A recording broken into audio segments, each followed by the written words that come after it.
Hi, good morning. Welcome back to my channel. ഞാൻ ഇവിടെ സംസാരിക്കുന്നത് എപ്പോഴും യെസ് എന്ന് പറയുന്ന ചിലരെ കുറിച്ചിട്ടാണ്. Yes, yes, yes. എപ്പോഴും അവർക്ക് യെസ് എന്ന് പറയാനുണ്ടാവുള്ളൂ. നീ ഒന്ന് എന്റെ കൂടെ വരാമോ? ഓ, ഞാൻ വരാം. അല്ലെങ്കിൽ നീ എനിക്ക് പൈസ തരുമോ? ആ, തരാം. അല്ലെങ്കിൽ എന്ത് തന്നെ ആയിക്കോട്ടെ, അവർക്ക് ഇഷ്ടമില്ലാത്തൊരു കാര്യത്തെ കുറിച്ചാണ് പറയുന്നതെങ്കിൽ കൂടി അവരെന്താ ചെയ്യാ?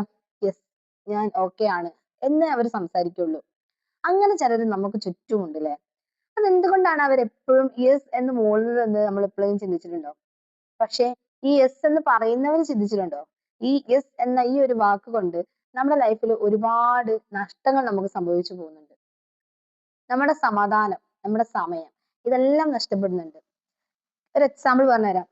ഇപ്പൊ നമ്മളുടെ ഒരു ബെസ്റ്റ് ഫ്രണ്ട് നമ്മളെ വിളിച്ചിട്ട് ചോദിക്കുക, അല്ലെങ്കിൽ ഇനി ബെസ്റ്റ് ഫ്രണ്ട് എന്നല്ല, നമ്മളൊരു ഫ്രണ്ട് നമ്മളെ വിളിച്ചിട്ട് ചോദിക്കുക, ഇന്ന് എനിക്ക് ഒന്ന് ട്രിവാൻഡ്രം വരെ പോണം, നീ എന്റെ കൂടെ വരാമോ? പക്ഷെ എനിക്ക് അതിനേക്കാൾ ഇമ്പോർട്ടന്റ് ആയിട്ടുള്ള ഒരുപാട് കാര്യങ്ങൾ ഇവിടെ ഉണ്ടാകും. പക്ഷെ ഈ ആളോട് ഞാൻ ഇപ്പൊ എങ്ങനെയാ വരില്ല എന്ന് പറയാന്ന് കരുതിയിട്ട് നമ്മൾ എന്ത് ചെയ്യും? ആ, ഞാൻ വരാം. അല്ലെങ്കിൽ ഞാൻ നമ്മളുടെ ആ തിരക്കുകളും നമ്മുടെ ഇമ്പോർട്ടന്റ് ആയിട്ടുള്ള മാറ്റേഴ്സ് ഒക്കെ മാറ്റി വെച്ചിട്ട് ഈ വ്യക്തിയുടെ കൂടെ നമ്മൾ പോകും. അങ്ങനെ ചില ആളുകൾ നമുക്കിടയിലുണ്ട്. പക്ഷേ ഇവിടെ നമുക്ക് നഷ്ടപ്പെടുന്നത് എന്താന്ന് വെച്ചാല് നമ്മളുടെ സമയവും അതുപോലെ തന്നെ നമ്മളുടെ വിലപ്പെട്ട മറ്റ് ചില കാര്യങ്ങളായിരിക്കും. അതാണ് നമ്മൾ ആദ്യം തന്നെ മനസ്സിലാക്കേണ്ടത്.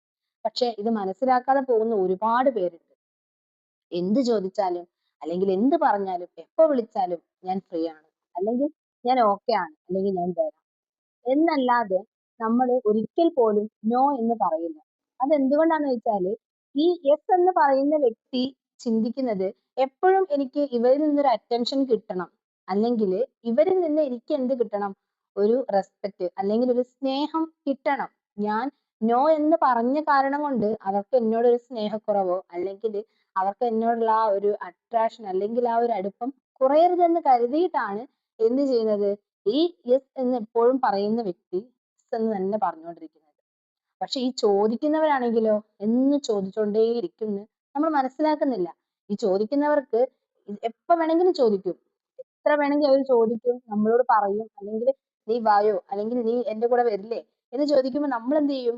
ഞാൻ ഓക്കെ ആണ്, ഞാൻ വരാന്ന് പറഞ്ഞിട്ട് നമ്മൾ വേഗം നമ്മളുടെ മറ്റുള്ള തിരക്കുകളൊക്കെ ഒഴിവാക്കി എപ്പോഴും അവർക്കിടയിൽ അവൈലബിൾ ആയിട്ടിരിക്കും. പക്ഷെ ഈ അവൈലബിലിറ്റി നമ്മൾ എപ്പോഴും അവർക്കിടയിൽ ഉണ്ടാകുന്ന ഈ ഒരു സമയം എന്ന് പറയുന്നത് അത് നമ്മുടെ ലൈഫിൽ മുന്നോട്ട് വളരെയധികം ബുദ്ധിമുട്ടുണ്ടാക്കുന്ന ഒരു കാര്യമായിരിക്കും. ഇനി കാരണവശാൽ എപ്പോഴെങ്കിലും ഇവർ വിളിക്കുന്ന സമയത്ത് പോകാൻ പറ്റിയില്ല, അല്ലെങ്കിൽ ഇവർ ചെറിയ എമൗണ്ട് ചോദിക്കുന്ന സമയത്ത് നമുക്ക് കൊടുക്കാൻ പറ്റിയില്ല എങ്കിൽ അത് അവര് ഒരിക്കലും ഇത്രയും കാലം നമ്മൾ ചെയ്തതിനോ ഇത്രയും കാലം നമ്മൾ കൂടെ പോയതിനോ ഇത്രയും കാലം നമ്മൾ കൊടുത്തതിനോ ഒന്നും അവിടെ വിലയിടില്ല. ഒരൊറ്റ സമയം നീ കൊടുക്കാത്തത് മാത്രം അവിടെ വിലയിടുകയുള്ളൂ. അപ്പൊ നമ്മൾ മനസ്സിലാക്കേണ്ടതെന്ന് പറഞ്ഞാല് യെസ് എന്ന് പറയേണ്ടിടത്ത് മാത്രം നമ്മൾ യെസ് എന്ന് പറയുക. നോ എന്ന് പറയേണ്ടിടത്ത് നമ്മൾ കർശനമായിട്ടും നോ എന്ന് തന്നെ പറയാൻ പഠിക്കണം. ഇല്ല എങ്കിൽ അത് നമ്മുടെ ലൈഫിൽ ഒരുപാട് പ്രശ്നങ്ങൾക്ക് ഇരയാക്കും. ഇപ്പം ഒരു എക്സാമ്പിൾ ആയിട്ട് ഞാൻ പറയാണ്. ഇപ്പം ഒരു വ്യക്തി എപ്പോഴും ഒരാളെ കയ്യിൽ നിന്ന് പൈസ വാങ്ങുന്ന ഒരു വ്യക്തിയാണ്. എന്നുവെച്ചാൽ ഒരാളോട് എപ്പോ ചോദിച്ചാലും അവർക്ക് പൈസ കിട്ടും എന്ന് ഉറപ്പുണ്ട്. പക്ഷേ ഒരു സമയത്ത് ചോദിച്ചു കഴിയുമ്പോൾ കിട്ടിയിട്ടില്ലെങ്കിൽ ഒരു പക്ഷേ ആ വ്യക്തിയെ കുറ്റപ്പെടുത്തും. അല്ലെങ്കിൽ അവരല്ലെങ്കിൽ ഒരു ഉപകാരവും ഇല്ല. പക്ഷെ ഞാൻ ഒരു കാര്യമില്ല അവരോട് ചോദിച്ചിട്ട് തരില്ല എന്നല്ലാതെ പറയില്ല. ഇനി കൊടുക്കുന്നവൻ എന്നും കൊടുത്തുകൊണ്ടിരിക്കും. പഴമക്കാര് പറയുന്നതാ, കൊടുക്കുന്നവർ എന്നും കൊടുത്തോണ്ടിരിക്കും, വാങ്ങുന്നവർ എന്നും വാങ്ങിക്കൊണ്ടിരിക്കും. അപ്പൊ ഈ നമ്മള് യെസ് എന്ന് പറയുന്നിടത്തും നമ്മൾ ചെയ്യേണ്ടിടത്ത് നമ്മളുടെ പ്രസന്റ് വേണം എന്ന് നിർബന്ധമുള്ളിടത്ത് മാത്രം നമ്മൾ പ്രസന്റ് ആവാൻ തയ്യാറാവുക. അല്ലാത്തടത്തുനിന്നൊക്കെ പരമാവധി നമ്മൾ മാറി നിൽക്കാൻ ശ്രമിക്കുക. നമ്മൾ എല്ലാ കാര്യവും ഒരുപോലെ എടുത്ത് നമ്മളുടെ തലയിലേക്ക് വെക്കുന്ന ഒരു സമയത്ത് നമ്മളുടെ മനസ്സമാധാനവും അവിടെ നഷ്ടപ്പെടും.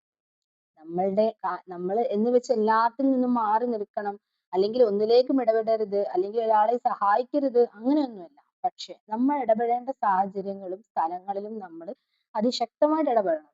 എന്ന് വെച്ച് എല്ലാ കാര്യങ്ങളിലും ഇടപെടാനും എല്ലാവരുടെ ഇടയിലേക്കും ഇറങ്ങിച്ചെല്ലാനും ശ്രമിച്ചിട്ടുണ്ടെങ്കിൽ നമ്മൾക്ക് അവിടെ ഒരു വലിയ വിലയാണ് നഷ്ടപ്പെടുന്നത്. എല്ലാവരും കരുതും ഞാൻ അവനക്ക് എല്ലാം ചെയ്തു കൊടുക്കുന്നുണ്ട്, അല്ലെങ്കിൽ ഞാൻ അവനോട് എല്ലാം പറയുന്നുണ്ട്. അല്ലെങ്കിൽ അവർക്ക് വേണ്ടതൊക്കെ ഞാൻ നടത്തി കൊടുക്കുന്നുണ്ട്. അതുകൊണ്ട് എനിക്ക് അവിടെ ഒരു നല്ല വിലയുണ്ടെന്ന് നമ്മൾ കരുതും. പക്ഷേ ഏറ്റവും കൂടുതൽ അവൈലബിലിറ്റി എവിടെയാണോ നമ്മൾ കൊടുക്കുന്നത് അവിടെ നമുക്ക് ഒരു വിലയുണ്ടാവില്ല. എന്നാൽ നമ്മൾ ആവശ്യങ്ങൾക്ക് മാത്രം അവിടെ എത്തി അവർ ആവശ്യങ്ങൾക്ക് മാത്രം ചെയ്തു കൊടുത്തു നോക്ക്. അപ്പൊ നമുക്ക് അവിടെ ഒരു വാല്യൂ ഉണ്ടാകും. മറിച്ച് എന്നും നമ്മൾ അവിടെ ചെയ്തു കൊടുക്കുന്നുണ്ട്, എന്ത് കാര്യത്തിന് വിളിച്ചാലും നമ്മുടെ അവിടെ എത്തുന്നുണ്ട്, എപ്പോഴും നമ്മൾ അവിടെ അവൈലബിൾ ആണെങ്കിൽ അവിടെ നമുക്ക് ഒരു തരത്തിലുള്ള വിലയും അവർ കൽപ്പിച്ചിട്ടുണ്ടാവില്ല. മറിച്ച് നമ്മള് ആവശ്യങ്ങൾക്ക് എത്തുന്നുണ്ട് അല്ലെങ്കിൽ ആവശ്യങ്ങൾ മാത്രം നടത്തി പോകുന്ന ഒരു വ്യക്തിയാണ്, നമ്മൾ എല്ലാം ചെയ്യുന്നുണ്ട്, എല്ലാം കാണുന്നുണ്ട്. പക്ഷെ എന്താണ്, എല്ലാത്തിലേക്കും അങ്ങനെ എപ്പോഴും ഇടപെടാൻ ചെല്ലുന്നില്ല എങ്കിൽ നമുക്ക് അവിടെ ഒരു വില കിട്ടും. പക്ഷെ മറ്റു ചിലരുടെ വിചാരം എപ്പോഴും ഈ യെസ് അല്ലെങ്കിൽ ഞാൻ വരാം അല്ലെങ്കിൽ ഞാൻ തരാം എന്നൊക്കെ പറയുന്നവരുടെ വിചാരം എന്താണെന്നറിയോ? നമ്മൾ എപ്പോഴും പോകുന്നുണ്ടല്ലോ, എല്ലാം ചെയ്തു കൊടുക്കുന്നുണ്ടല്ലോ, അതുകൊണ്ട് എനിക്ക് അവിടെ ഭയങ്കര വിലയാണ്. പക്ഷെ ഇത് നമ്മുടെ ഒരു തെറ്റായ ധാരണയാണ്. കാരണം ഒരു നേരം നമ്മൾ ചെയ്തു കൊടുത്തില്ലെങ്കിൽ ഈ ചെയ്തു കൊടുത്ത അതൊന്നും അവരുടെ ഡിക്ഷണറിയിലേ ഉണ്ടാവില്ല. നമ്മൾ 1000 നന്മ ചെയ്തിട്ട് ഒരൊറ്റ ഒരു തെറ്റ് ചെയ്താല് ആ തെറ്റിനെ മാത്രം നമ്മളുടെ സമൂഹം നോക്കിക്കാണുള്ളൂ. അതുപോലെ തന്നെയാണ് നമ്മൾ എന്തൊക്കെ ചെയ്തു കൊടുത്താലും, എത്രയൊക്കെ നമ്മൾ നല്ലത് ചെയ്തു കൊടുത്താലും, എന്തൊക്കെ നമ്മൾ കാട്ടിയാലും ഏറ്റവും ലാസ്റ്റ് നമ്മളൊരു കാര്യം ചെയ്ത് കൊടുത്തിട്ടില്ല എങ്കില് ഇവരിത് മാത്രമേ പറയുകയുള്ളൂ. അതായത് ഒരിക്കലും അവള് എനിക്ക് അത്ര ഇതൊക്കെ ചെയ്ത് തന്നിരുന്നു. പക്ഷെ ഇപ്പൊ അവളുടെ സാഹചര്യം കൊണ്ടാണ് അവള് ചെയ്തു തരാത്തതെന്ന് ഒരാളും പറയില്ല. മറിച്ച് ഇത് നമ്മള് ചെയ്തു കൊടുത്തതിനെ ഒന്നും പറയാതെ ഇപ്പൊ നമ്മൾ ചെയ്ത് കൊടുക്കാത്തത് എന്താണോ അതിനെ മാത്രം ഉച്ചത്തിൽ പറയാൻ ഒരുപാട് ആളുകൾ നമുക്ക് ചുറ്റുമുണ്ടാകും. അതെ. എന്ത് കാര്യങ്ങൾക്ക് ഓടിച്ചെല്ലും. എന്ത് കാര്യങ്ങളും നമ്മൾ ചെയ്തു കൊടുക്കും. പക്ഷേ അവർക്ക് അവിടെ വേണ്ടത്ര അറ്റൻഷൻ ലഭിക്കുന്നുണ്ടാവില്ല. അവർക്ക് തന്നെ തോന്നും ഞാൻ എല്ലാം ചെയ്തു, അല്ലെങ്കിൽ ഞാൻ ഇവർക്ക് വേണ്ടിയിട്ട് എല്ലാം ചെയ്ത് കൊടുക്കുന്നുണ്ട്, അല്ലെങ്കിൽ ഇവരുടെ ആവശ്യങ്ങൾക്കൊക്കെ ഞാൻ മുന്നിലുണ്ട്. പക്ഷെ എനിക്ക് എന്താണ് അവിടെ ഒരു വിലയില്ല, അല്ലെങ്കിൽ ഒരു അറ്റൻഷൻ അവിടെ ലഭിക്കുന്നില്ല എന്ന് ഫീൽ ചെയ്യുന്ന ചിലരുണ്ടാകും. അതെന്തുകൊണ്ടാണെന്നറിയോ? നമ്മൾ അവര് വിളിക്കുന്ന സമയത്തെല്ലാം അവിടെ പ്രസന്റ് ആണ്. നമ്മളവിടെ ഒരു ചോദിക്കുന്ന സമയത്ത് നമ്മൾ അവിടെ ഉണ്ട്. അല്ലെങ്കിൽ നമ്മൾ അവർ വിളിക്കുന്ന സമയത്ത് നമ്മൾ അവിടെ എത്തിയിരിക്കും എന്നൊരു ഉറപ്പ് അതുകൊണ്ടെന്താ എപ്പോഴും നമ്മളുടെ അവൈലബിലിറ്റി ഒരു പ്ലേസില് അല്ലെങ്കിൽ ഒരു സ്ഥലത്ത് നമ്മളുടെ അവൈലബിലിറ്റി വളരെയധികം കൂടുതലാണെങ്കിൽ ഒരിക്കലും ഒരു വ്യക്തിക്കും അവിടെ ഒരു വാല്യൂ കിട്ടില്ല. അല്ലെങ്കിൽ അറ്റൻഷൻ കിട്ടില്ല. മറിച്ച് നമ്മള് അവൈലബിലിറ്റി ഒന്ന് കുറച്ച് നോക്ക്. അവിടെ നമുക്കൊരു അറ്റൻഷൻ കിട്ടും. പക്ഷെ എപ്പോഴും ഒരു സ്ഥലത്ത് നമ്മൾ അവൈലബിൾ ആണ് എങ്കില് ആ അറ്റൻഷൻ സ്വതവേ കുറഞ്ഞുകൊണ്ടിരിക്കും. നമ്മളുടെ വില അല്ലെങ്കിൽ നമ്മളുടെ അറ്റൻഷൻ എന്ന് പറയുന്നത് അല്ലെങ്കിൽ നമ്മുടെ വാല്യൂ എന്ന് പറയുന്നത് നഷ്ടപ്പെടുത്തുന്നതും ഉണ്ടാക്കിയെടുക്കുന്നതും നമ്മളാണ്. യെസ് അല്ലെങ്കിൽ നോ എന്ന ഈ 2 വാക്കുകളിലൂടെ തന്നെ നമുക്ക് എന്ത് ചെയ്യാൻ പറ്റും? നമ്മളുടെ വില നമുക്ക് കൽപ്പിക്കാൻ പറ്റും. ഈ വലിയ വലിയ ബിസിനസ് ചെയ്യുന്ന ആളുകളൊന്നും എല്ലാ ഫംഗ്ഷനൊന്നും വിളിച്ചാല് ചിലപ്പോ അവിടേക്ക് ഓടിയെത്തില്ല. അല്ലെങ്കില് ചിലപ്പം എത്രത്തോളം തിരക്കിലാണെങ്കിലും ചിലരുണ്ട് ഓടിയെത്തും. പക്ഷെ എന്താണ്? നമ്മളവിടെ കൊടുക്കേണ്ടത് അല്ലെങ്കിൽ നമ്മളവിടെ പറയേണ്ടത് യെസ് എന്നാണോ, നോ എന്നാണോ എന്ന് നമ്മൾ ചിന്തിച്ചുകൊണ്ട് മാത്രം പറയുക. കാരണം എന്താ വെച്ചാല് നമ്മൾ ഏറ്റവും കൂടുതൽ അവൈലബിലിറ്റി കൊടുക്കുന്ന ഒരു സ്ഥലത്തായിരിക്കും നമുക്ക് തീരെ വിലയില്ലാണ്ടായി പോവുക.